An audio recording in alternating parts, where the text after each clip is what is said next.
আরে বাচ্চারা, এই যে দেখো, এটা হলো ভূতেদের ডাক্তার এমবিবিএস রাক্ষসনী।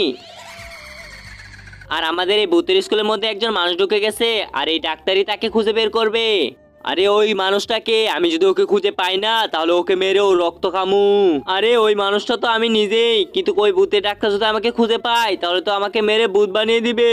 আরে ডাক্তার পেটনি যান, ঠিক আছে, আমি এক্ষুনি খুঁজে বের করছি। আবে তুই দাঁড়া।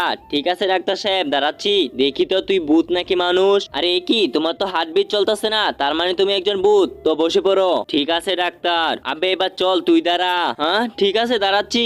আবে তোকে তো আমার মানুষের মতো মনে হচ্ছে, যেটা ভেবেছি। তোর তো হার্টবিট চলতেছে, তার মানে তুই মানুষ। হ্যাঁ কি তুই মানুষ? আর এই সেই মানুষ? হ্যাঁ আর তুই মানুষ, তোকে আমি মেরে ভূত বানিয়ে দেবো। হ্যাঁ না না না না, আমি ভূত হতে চাই না।